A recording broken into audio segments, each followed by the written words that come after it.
We can see the participants are joining in here. So as people are joining us on this session, I'd just like to welcome you all to our second ISESA webinar series and our first webinar of the new academic year.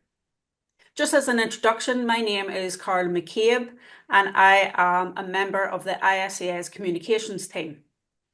As a reminder, the Irish Sport and Exercise Science Association's mission is to lead, represent and advance sport and exercise sciences community through advocacy, knowledge exchange, collaboration and accreditation. And certainly today's session is going to be a lot of knowledge exchange for sure. Joining me in this webinar is my colleague and co-host, Bruce Wardrop. Hi, Bruce. Hello. Bruce is the face behind our fantastic podcasts.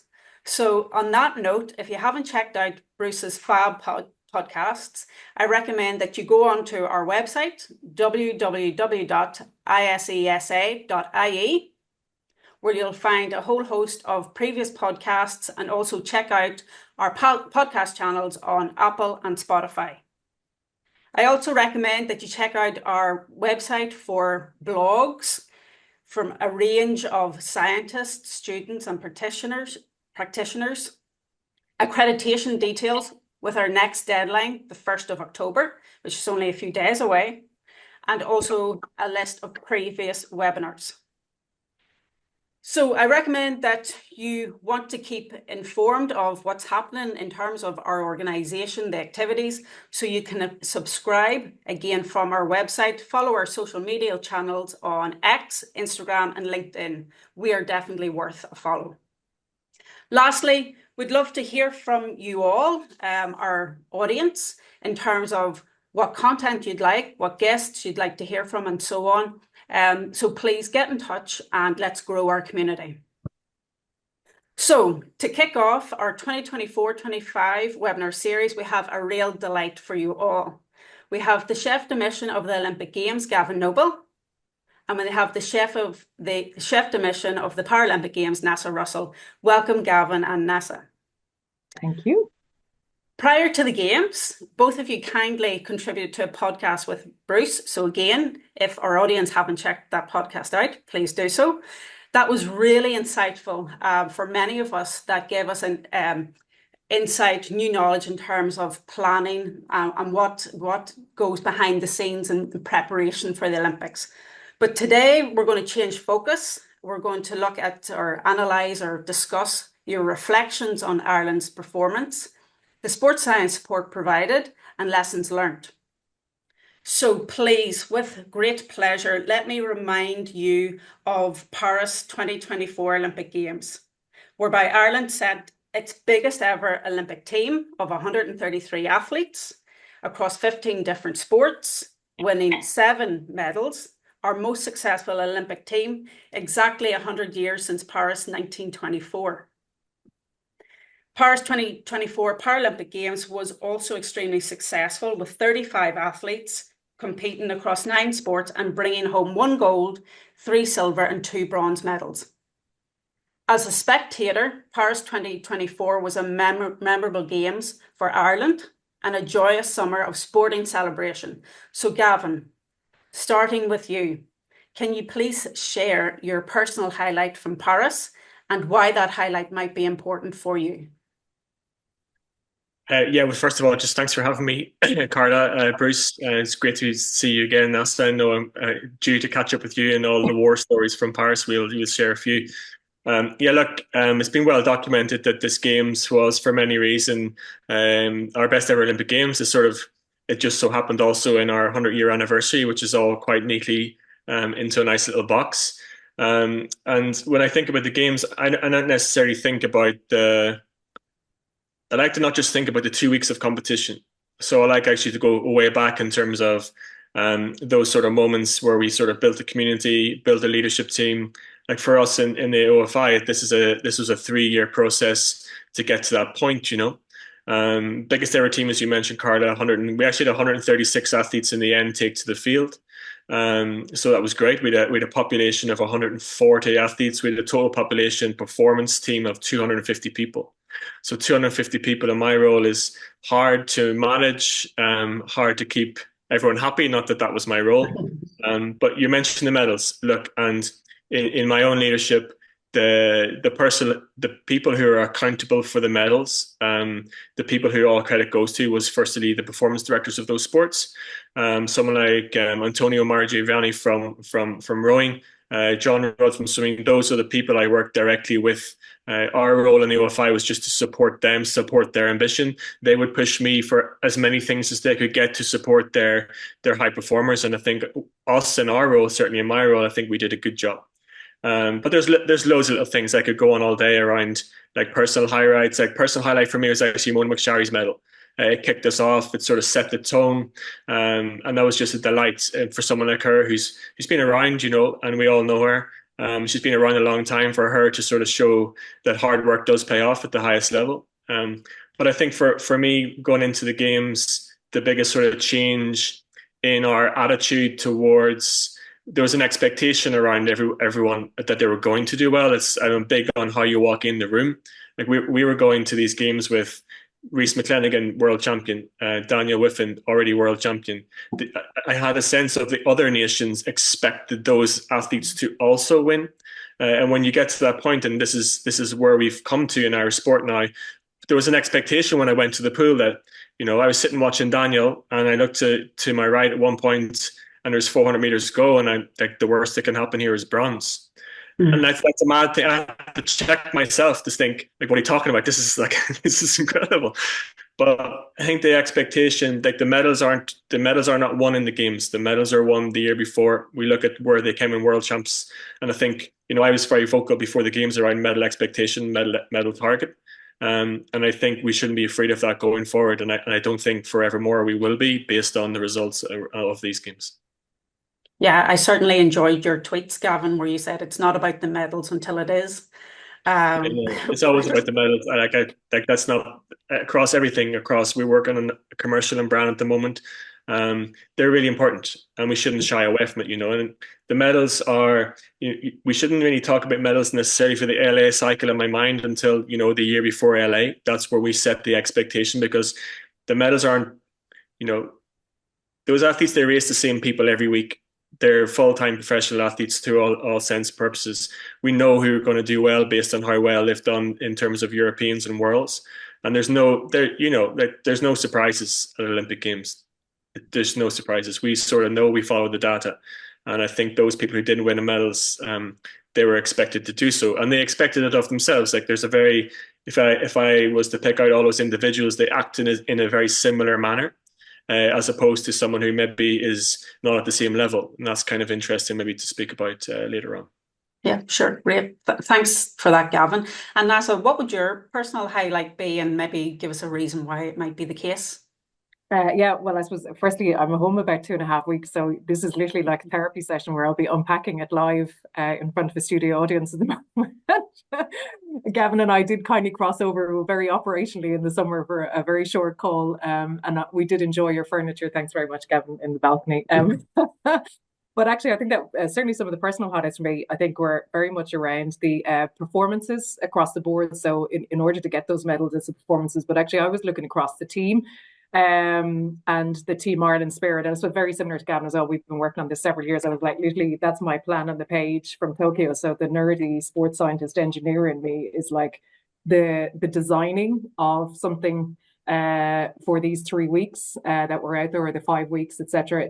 Starts 3 years ago. It starts before that. So a highlight was actually to bring it to fruition, to experience Paris. It was a phenomenal game, certainly from our perspective. Again, there is a huge legacy from the games around the fact that Paris 24, they designed Paralympics in from the start, and that might sound immaterial, but actually in terms of the practicalities, in terms of the spirit, in terms of the style of the games, it was a very inclusive experience.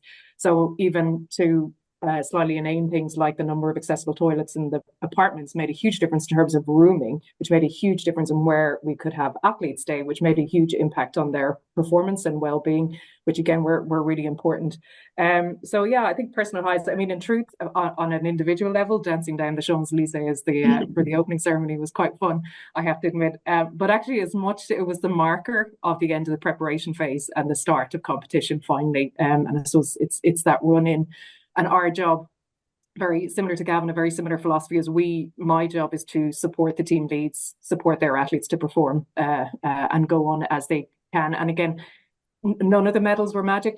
It was that, that as much and all as romantically we'd like that the cheer of the crowd got somebody over a line, it was done the hard graft the many years beforehand, and a lot of the athletes carried form into the games, and my job was to make sure they got to the start line healthy and generally in a good place, and to support the team needs to do that. So I think that process for me was a huge highlight. I think that's what I really enjoyed. And then just so many different moments, the performances across the board, the medals were the cherry on the cake, and also just being around and be present, those phenomenal athletes. We had a real mixed group, and it got a lot of athletes who had met each other before, but probably wouldn't have interacted so much. We had a smaller team with 35 athletes, including 6 guides, and then we would have had a delegation of about 84 people. So we've smaller numbers than the Olympics. So in one sense, the flip of that was to make sure that we worked really well together, and that we could then provide as bespoke service as possible to each athlete, don't mind each team. So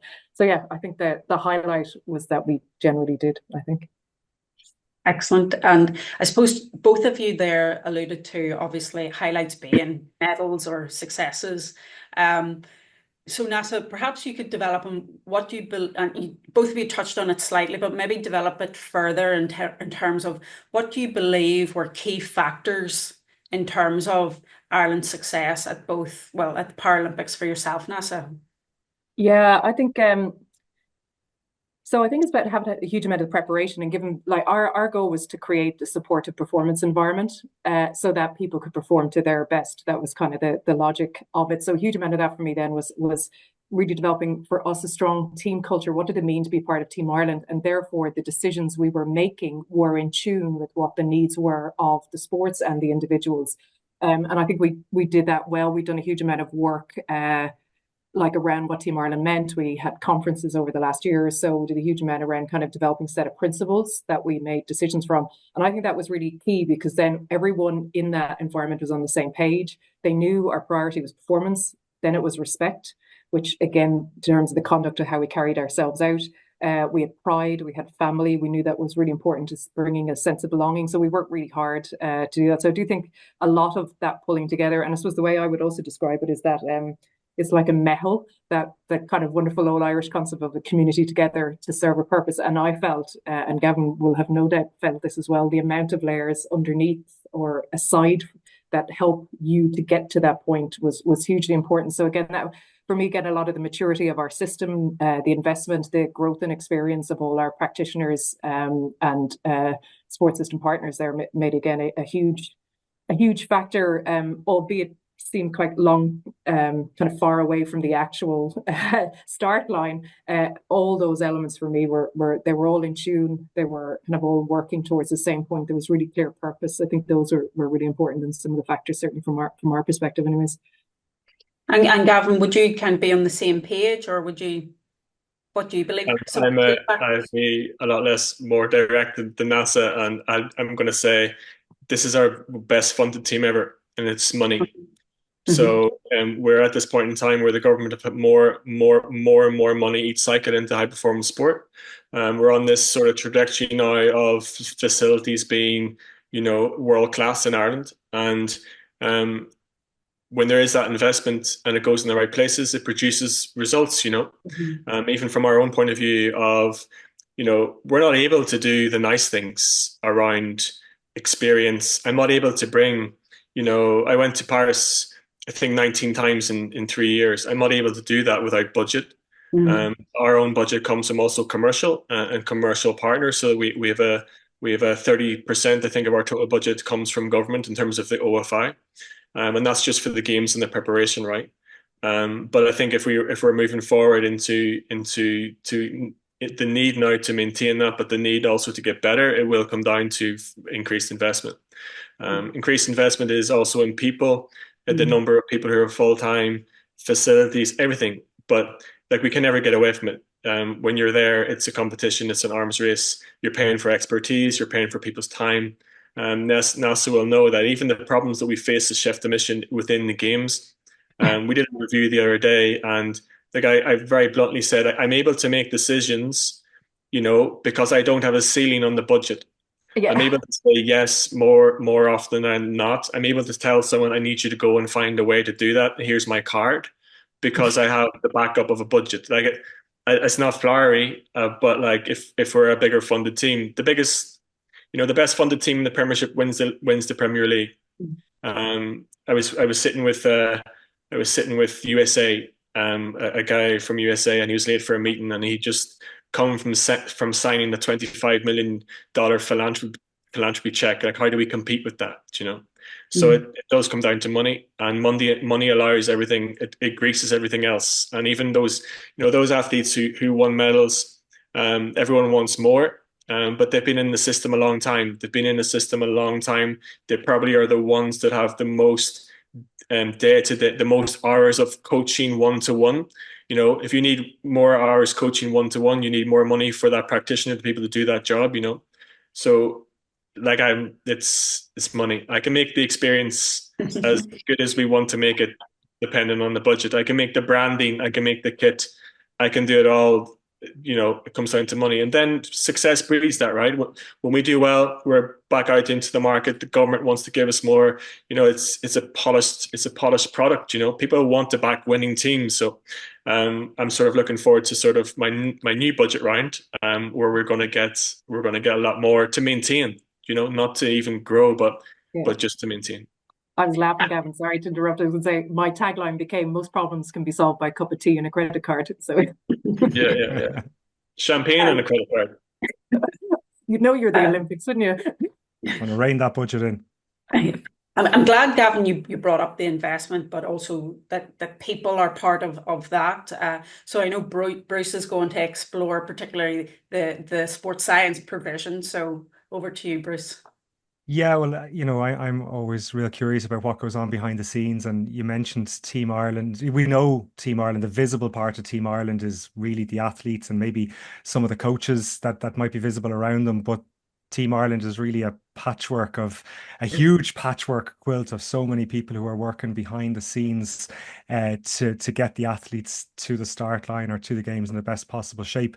So I was just wondering, could you both tell us about how the importance of those sports science service providers or the other service providers that work with you, and how they fit into your preparations in the run up to and then maybe at the games?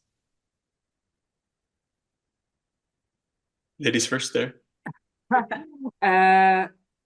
So pivotal, absolutely, without a doubt. We would both organisations have a working relationship with the Sport Ireland Institute, and again, very much whom we would work with closely in terms of, and a lot of governing bodies would as well, in terms of the sports science practitioners. And then a lot of it is how we would work with them, and I suppose ultimately trying to design the right sports science and medical solutions for the games environment that we're going to.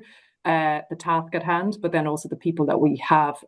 So certainly from our perspective, it's really important. And again, we've been working on that from 3 years ago, if not before. And again, each individual practitioner or kind of practitioner team would be working behind the scenes with each governing body, but also with each athlete as well. So they would have a multidisciplinary team supporting the performance progression of a lot of those athletes. And then when we come to Team Ireland, it's trying to pull together that practitioner team, so one that supports the athletes, but then also is supporting the team in terms of any kind of heat recovery preparation strategies, again, that a lot of that is put into practice beforehand. And then also what's unique around the Paris environment and competition environment versus a world champions elsewhere, so on and so forth as well. So like we had a lot of, I think he did as well, again, the welfare officers. So again, who were there to provide much wider support to the whole team, not just the athletes, for example, as well. Because again, it is a very unique environment come games time. It's a bit of a circus, and it's not actually an optimal performance environment because everyone's in twin rooms and in a noisy village often, but albeit there's food on hand, 24-hour days and transport, etc. So again, I think it's working towards the nuances. And I suppose also particularly for us in para sport, obviously our athletes have impairment. Sometimes those impairments are impacting their performance, sometimes not at all. So definitely the familiarity of the practitioner and familiarity of that practitioner with the person and their impairment was really key for us as well. So for example, a lot of our wheelchair users with maybe spinal injuries, thermoregulation is an issue. So we needed to have practitioners familiar and understanding of that stump health. And then sometimes just it's not an issue at all. It's other performance pieces. But again, that knowing and the familiarity and the understanding that the practitioners have around the athletes and their performance and well-being is really, really key. Gavin, I think you said there at the start there was, what did you say, 250 people went with you? That was athletes and support staff? Like that's... Yeah, we had a support staff population of 120. So we added in. So Neasa and I, our roles are the same, and a lot of it comes down to who gets to go and who gets to support, right? So a lot of our role of the chef de mission is actually that sort of interface between, everyone wants to go to the Olympics. Like everyone wants to go, and sometimes the hardest thing from a performance director's point of view is telling someone who's been with a team all the way through the cycle that you don't get to go, and my starting point for that is like, what is your norm? So we go to the sport and we ask, what's your norm? Who's already embedded in the team? I did quite a big effort in terms of going to as many competitions as possible during the cycle to build a relationship, but also to sort of have more of an awareness of how many practitioners they actually do take. If I can see it for myself, how many people does Swim Ireland take to a World Champs? How many people does the hockey team, how many people are there in competition? Like, you're always going to need a wider circle of people in terms of build up and preparation, but like, how many people normally travel? That's my first question. And then within that, we sort of prioritize different sports. We prioritize different individuals in terms of, there's a hierarchy of need, and sometimes we prioritize different sports and we go back and say, well, sorry, I need to give more accreditations to this sport because they have a little bit more ambition or whatever it is. But Neasa already touched on already in terms of that sort of key relationship with the Sport Ireland Institute.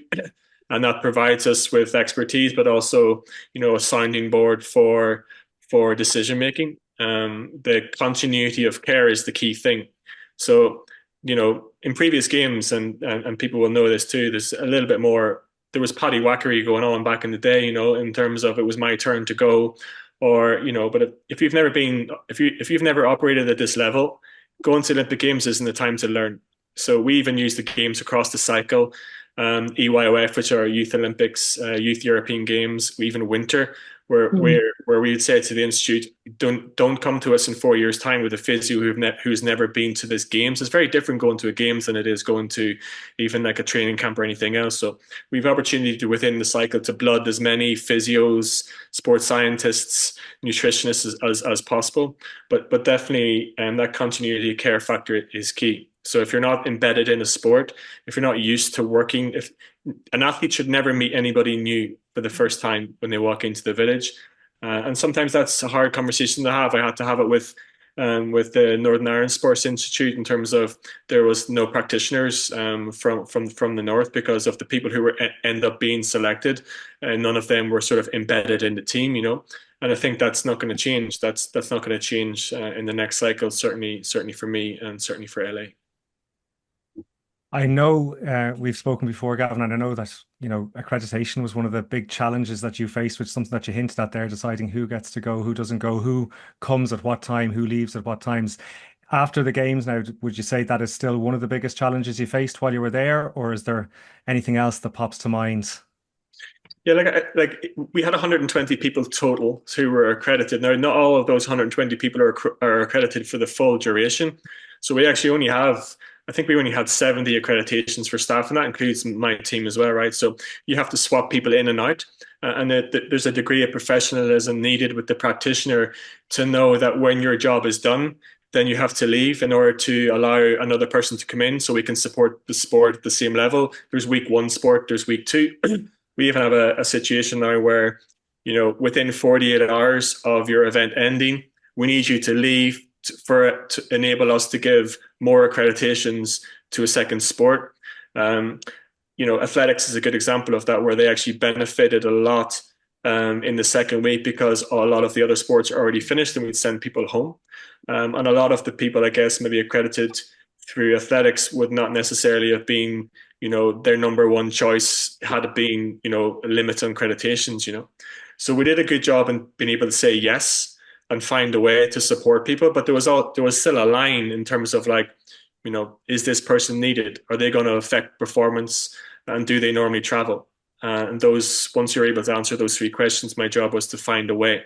And sometimes, the performance director, they'll ask you, I need this, I need this. But when you dig into it, you sort of find out that they probably don't need it, but they didn't want to have the hard conversation, and then it's, they can blame me. So, but those are the things. Like we need to operate at a high level. We need to operate at a professional level, and we need to be teamed to be full of professionals who this is their job. This is what they normally do. And when you have that, that's when I think you can see the results. And we had a great games.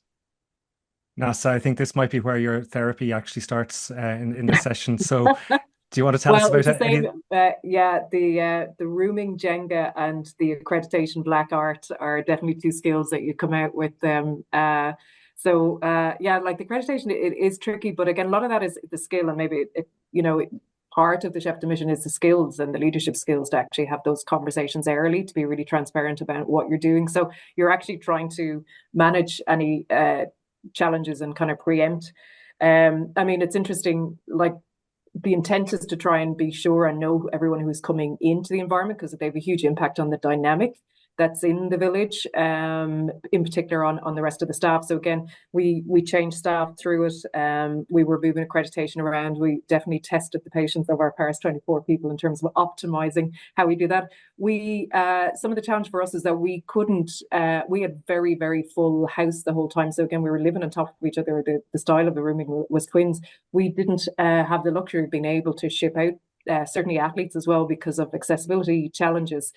So we did have everyone in the village, which again actually probably added to the vibe of the place, but it was a challenge in terms of just capacity of people. We did have a hotel nearby where we would have had other staff. So again, a lot of it is the managing expectations of that, but those are things that you can control. There was some illnesses. COVID was obviously still rampant around places, so you still had to be super vigilant around that. And again, I think a lot of it, managing the challenges is just coming back to the point around having a lot of the structures, your leadership teams, clarity of the roles going into it, so that when something pops up, you know how to deal with it. And like, I was cursing a risk assessment and risk management system that I was doing for ages, but actually when I looked at things that have popped up, it was my red flag on the system. So it was a lot of it was probably predicted, but then you were kind of almost waiting, okay, so this is how we deal with it, and what do we do then? So yeah, again, illness, some injuries, but generally, yeah, I think it was some of the accreditation was the one that was tricky for us, and the rooming Jenga. As soon as someone got ill, then we had to do like rooming Jenga and move around everyone and try and ship out people out of the hotel, move staff, just because we were so tight in the space. But so those are kind of, in the scheme of things, fairly minor, but just they're time consuming, and that's part of the job. You're just on it in terms of trying to manage the energy across the team, because it's a 3-week shift where you ebb and flow. And I don't know how you find it, Gavin, as well, but it's like you're trying to find a level playing field, but then also it takes longer to recover to keep up the level of energy and the vigilance that you need in terms of leading the team out. So probably, yeah. So some of the flavor of things, this is definitely therapy now, so I'm going to stop talking. We're just on the halfway mark here through the webinar. So for anyone in the audience there, if you have any questions, feel free to put them into the Q&A box for us there, and we'll get to them in a little while. But just so if we have a few lined up, if anyone has any questions, you might start popping them in now. And Carla, I'll hand back over to you there. Yeah. If we stay along the line of therapy, just ever so slightly. So you talked about your role, largely a leadership and management role in terms of logistics. So I guess what would you say the biggest lessons you learned in this role, and what may you have done differently in the future if that's not too much of therapy to go into at this stage. I'll let Gavin go. He's had more time to think about it. Yeah. He's thinking hard. Yeah, I'm thinking of what the right thing to say. It's a safe space, Gavin. Yeah, whatever comes to mind. Like, I think the number one thing that I work on is communication. And when communication breaks down at any level, then it breeds resentment ultimately. So that's one thing we work on. It's hard to communicate with 250 people and be one-to-one, you know. So you're actually depending on other people to distribute the messages that you're giving them. And what we sort of found was that, you know, it was a successful game. So when you're doing the debrief, little things pop up, you know, and it makes you think I can do that better. And then when we have 14 different sports, there's 14 different ways of communicating. Some of those performance directors are very skilled in that department, some maybe not so much. There's a different culture within. It's very interesting, I think, for us to sit back. I could write you a very good book on how to be a good performance director. And it's like my first and last chapter is probably around communication. Now, some of that communication, I think, does have to be direct in terms of, like, you know, there has to be a respect for that person where you don't have to like the person, but at least you know where you stand and at least you know the information that you need, you know. So communication is always something that we're going to work on.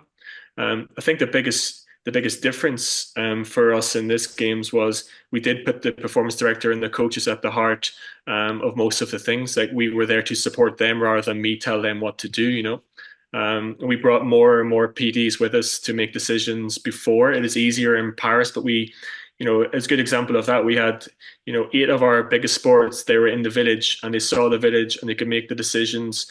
They knew everything that was going on before we actually got there. And we'd never done that before, to a degree, you know. Any information I got from IOC, it went direct to them. Now it's up to them to read it, you know, and sometimes you find, you know, the good PDs read it and come back to you and the ones who didn't, you know. But communication is definitely a sort of a thread that will never leave when it comes to games. And I think people are sort of respect, regardless of the end decision, whether you say yes or no. If you're able to communicate and you're able to tell someone why this is how it works, that's the key, and that keeps everyone happy and it keeps it professional, and it ends up being that 9 times out of 10, and you get the result that you want, you know.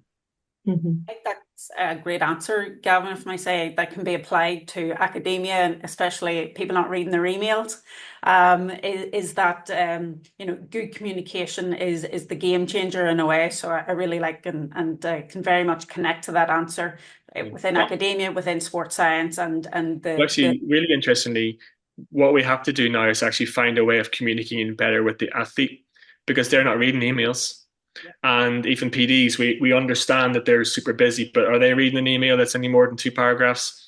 So actually in this cycle, we do need to spend a bit of time, and we'll do it with a focus group of athletes, like, what is the best way of communicating with you? And I think it's more likely to be getting on their phone, but you need permission for that. I might join Snapchat, I don't know, but it's emails don't work. So we need to find a way. Yeah, we're experiencing the same problem, so that's a nice thing to think about, and how we communicate to our students as well. Neasa, what about you in terms of your biggest lessons learned, or what you might do differently? Would it differ from Gavin, or? No, I think it would certainly be on a similar theme. I think it's probably we continue what we try to put into practice, which for me was, again, a lot around the preparation and being very transparent, very principle driven in terms of how we made the decision. Ultimately, you know, what is it, the clarity around what it is we're trying to do. So I think similar to Gavin, being clear from the start with the team leads is you're the responsible for the athletes. I'm responsible to support you, to support the athletes, and the clarity in that kind of philosophy is really important. So, and then over time, through like multiple vehicles of communication, which are like workshops, conferences, all that kind of stuff, where you're building relationships. So for me, again, building the relationships help build trust. So there was a benefit of the doubt, given there was a consistency in terms of how we worked with people, and people saw that in us. And also then the piece around the communication is the information. So I think the point of sharing information was so that they could make decisions, that they didn't have to wait for us, and that they could drive their own programs as they would do, but they now have the information to make an informed decision around what they were doing. And that was all tied back to collectively what it is we were trying to do, create a right environment for them to perform, make sure that we worked focused on performance and focused on respectfully doing that. So I think a lot of what we trialed and put into practice around a wider Team Ireland culture was key. But I think, yeah, definitely the lessons for me was, preparation makes a difference, and the relationships going into games built professionally on trust and respect are really key. So keeping both those answers in mind, then, what do you think will be the next game changer, or what do you think is going to move the needle even more to advance Team Ireland's performance in the next cycle? At this stage, what do you think is on your radar? We might go with Gavin again, perhaps. You've got me in a good mood or a bad mood today, so I'll be again very direct. We like direct, Gavin. It's fine. I think it's politically, I think it's very easy to announce money for facilities. It's harder to announce money for people. And the more interesting thing, like yesterday or the last few days, there was a big capital grants going out to build an athletics tracks, everything else. But and I have a very narrow focus of performance at the highest level, right? So I understand participation, everything else that will yield results down the track, but I'm now focused on LA, right? The biggest thing, the difference it will make for LA will be the number of one-to-one hours that each of the athletes get. And that's going to come down to more people on the ground. It's going to come down. We don't have how many. I'd be interested in the stat of how many full-time coaches there are in Ireland that serve Olympic sports, and of those full-time coaches, how many of them are actually coaching, not the administrator role or not the sort of oversight of the amateur coaches, but how many people are actually in full-time employment to be the coach, who are then accountable to make progress and win medals. And I think it'll be a shocking enough statistic in terms of that. When you then peel that back, when you have more full-time coaches, they'll need more full-time services, right? Because then those full-time coaches are working to their own tune. So they're not looking for a practitioner who's on a day contract of 100 days a year, who also needs to fill his or her time by doing something else, be it lecturing or being a physio in a private practice. So I'm very keen on full-time people doing full-time jobs, and sometimes that's just cold-face coaching. And I don't think until we get there where, how many full-time physiologists are there in Ireland that's dedicated just to sport, not within a university? How many people are there? There's not many. And in that, how many of those are paid enough wage to justify wanting to become a physiologist? So like how many, there's layers to that, right? How many people are earning between 60 and 120 grand who are full-time sports science practitioners dedicated to elite sport? That's the key, right? So I'm a big believer in that our problem is that we try to compare ourselves to other English-speaking nations, right? So we can never compete with most of those based on population size. We can never compete with most of those in terms of, the money they'll get from government, and we shouldn't have to. So we have to do actually more with the population that we have. So if you're going to do more with the population that you have, I do think sports science plays an even greater role. Because it's not a case of throwing all the eggs and training the shit out of everyone and whoever doesn't break might be good, It's actually, how can we've got this talented person, they've given up their time to do it. Are they in the right sport? And we've checked that out. And how am I going to get the most out of that person? Like, I think we did a good job with a girl, Caroline Hez, in the last cycle. She made it to Tokyo. She did amazingly, and she came from a low base, but she got to where she was, where there was 2 or 3 people at every session with her. The sessions were changed on a daily basis by how she walked in. Those little things, they matter. And I think if we get to that point where we're actually valuing people over facility, and those people are full time and they're dedicated to that person, following them around on the day, and they're not looking to make appointments because I need to be somewhere else to coach or to teach, that's our key. Yeah? So I think we have facilities. We're good enough. I think we'll make more progress with more people paid appropriately, and they're on the ground coaching more people full time. Yeah, music to our ears from the Irish Sport and Exercise Science Association for sure. So we very much be right behind you on that, Gavin. And Neasa, what about you? Yeah, it's very similar. Gavin talked about investment and resource, like it pays dividends. It's time on task, like that's the end of the game. But the end game in it is to have more time and task. Generally, there's more to it than just the funding as well, because that sits around like the coach education, et cetera, et cetera. But yeah, I do think it's also probably an admittance that actually we can do high performance sport. We have a generation of athletes who are not apologetic about rocking up in an Irish vest, and they expect to perform at the highest level. I think the investment has gone well, and I think the return, if you just look at that outcome measure, one outcome measure, say, of medals from the Olympics, none of those were terribly surprising, as Gavin had said, given that actually there was a track record of that gone already, which shows when you invest, you can make a difference. If we want to keep it sustainable and we also want to add to it, that's where we do need to get cleverer with, and probably an acceptance that actually it is, if we want this success, that it is important. I would also say probably the other angle around it is like, what is the purpose of the games? I do think we need to have a good conversation. Is it just to win medals? We know that makes the nation proud, but actually it's the link between the virtuous cycle between the platform and the profile that the games gives, both para and Olympic. The expertise that's required to run it, that can drive, again, participation, but it has to be linked, and it has to be collaborative, and it has to be systems thinking. So there's the absolute investment in the time on task, and then there's the kind of the more sustainable, longer term thinking in terms of how you actually drive that virtuous circle, and why Team Ireland is so important to the nation. It's not just on an individual level for someone to be able to perform at that level. It's also to actually drive that change, in terms of participation. But that does take steps. It's not going to happen by magic. It has to link, and it has to be invested in. So it's a bit of that joined up thinking for me is going to be one of the game changers to make it sustainably successful. I'm curious. I know Paris is still looming large in the rearview mirror for both of you, but I have no doubt that you have both cast your mind's eye forward to LA. And assuming you're both still in the roles that you're doing, what's the first thing that pops into your mind when you think about LA, and what would be your ideal scenario to either help you accomplish whatever it is that pops into your head, or perhaps overcome whatever it is that pops into your head, depending on what that thing is, whether it's an obstacle or not?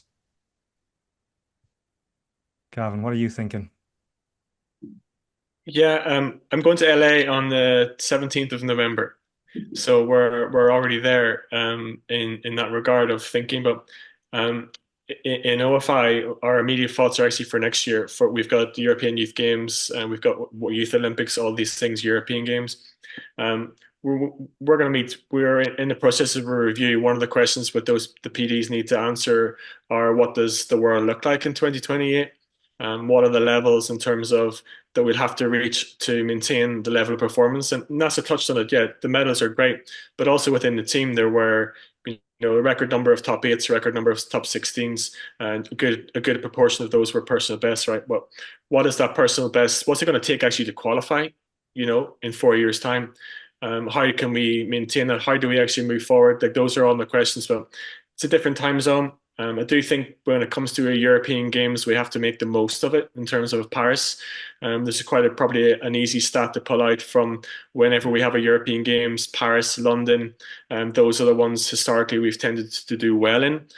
Not so much the further we go from Ireland. Why is that? Is it because of a lack of funds, where it's more expensive games and we start to pull back on various supports? Is it the time zone? Is it not the use of sports science and being in the detail? Like, I think the further away you go, the more actually you have to be in the detail of things in terms of what that environment's going to look like. There needs to be more trips to LA. There needs to be, for my mind, a number of different bases set up in LA that, again, I'm not going and organising your pre-games training camp when you're going to somewhere for the first ever time 2 weeks before the biggest competition of your life. So there has to be sort of a systems look at, like, we want to do well in LA. So our training camps, our world champs, those sort of things, spending time in US, spending time on the West Coast, it should form part of everyone's plan. And I think I'm very confident that the level of expertise we had and the vision we have amongst the different PDs, that's what they're thinking too. Neasa, what about you? Yeah, very similar. Again, it's now looking at a new environment, really. So LA, I think some of the steps and stages might be a bit different. I would think still within a para system, we're still on a steep learning curve within a lot of governing bodies around how best to support the athletes, how best to grow the programs. Again, we have a lot of volunteer coaches, so there's several kind of steps we need to unpick. So we will, at the same time, whilst we're trying to look at the pointy end and prepare for the LA environment, like we know travel, it's going to be an hour plus between various venues. There's going to be clusters of venues. It's going to be blooming hot. It's right for us in the middle of July and August over there. So there'll be a lot of those factors. So how do you start to prepare the teams from now? So the first events that we're starting to prepare and grow and do that. So yeah, I think it's you're straight back into thinking about the environment, what you need to prepare. But again, what are the interventions or the activities that we need to do as an MPC now to make sure that the athletes within governing bodies continue to progress?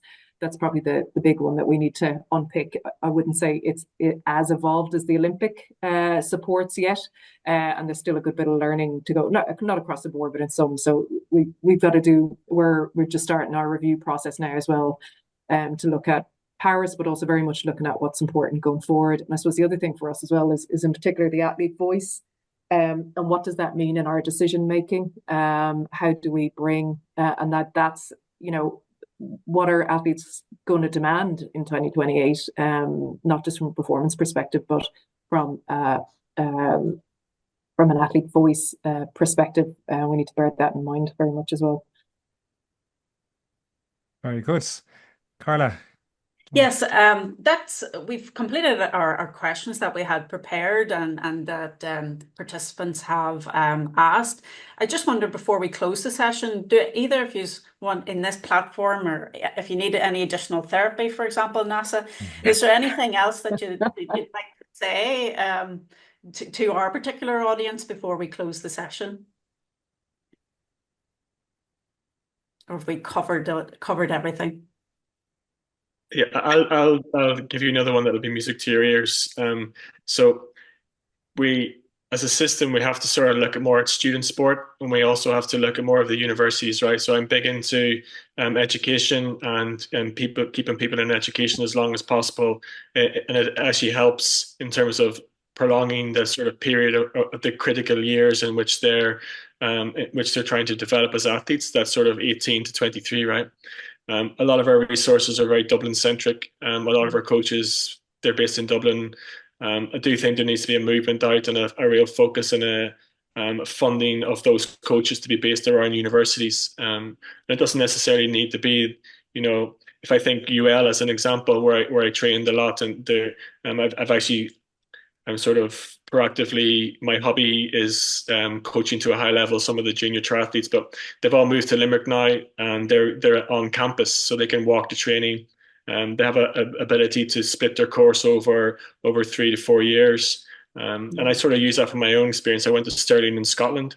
Everyone who went to Stirling is the Loughborough of the North. It's facilitates high performance sport, but also keeps me in education. And when you start off at the point of education, it allows you to do sport. There's facilities there, there's coaches there. It's easy. It also helps you out the other end, right? Where we're thinking post Olympics, what do I do with the rest of my life?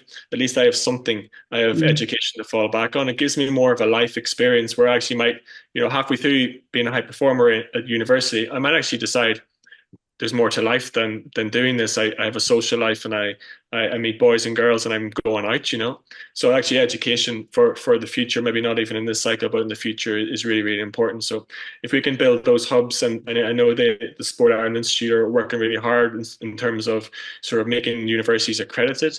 But I'd love to have seen yesterday more sports facilities, funding going into universities, more people valuing that this is where we need to have our hubs of talent around the country, because there's more to life also than sport, right? And there's more to life than Olympic Games. And I think we can have a sort of healthy elite population when they're attached to university.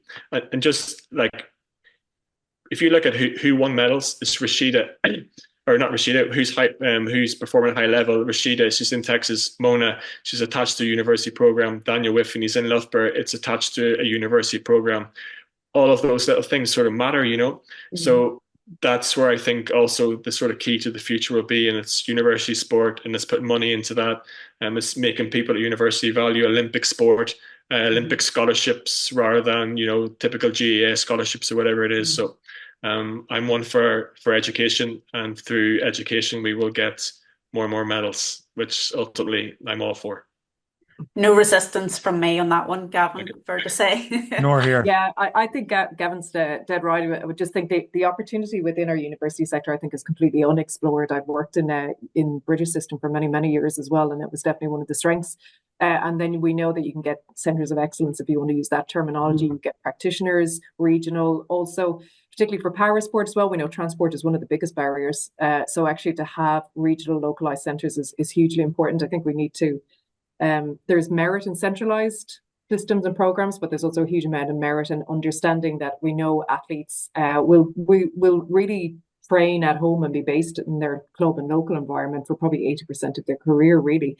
So, I would absolutely advocate for what Gavin said around that. And I suppose the other bit for me as well is to encourage folk to stay curious and to, again, even look to research and look to explore sports outside your usual background or otherwise. I think in particular, certainly one of the things that have drawn me to parasport is the absolute innovation and the individualization that needs to acquire. You need to do it so skill and movement pattern pieces is fantastic, and we are absolutely looking for partners and partnerships in terms, and it's a hugely innovative space, I think, as well, in terms of sports science for me, in terms of understanding para-athletes and para-athletes progression. 80% of it is the same process of development for sure as Olympics, but there is always that nuance and pointy end, which is always fascinating to get into. So stay curious. We need our universities. And I think certainly my job of work, and I'm sure Gavin's is the same, is to try and understand how we can better bridge that gap and what it is we can do as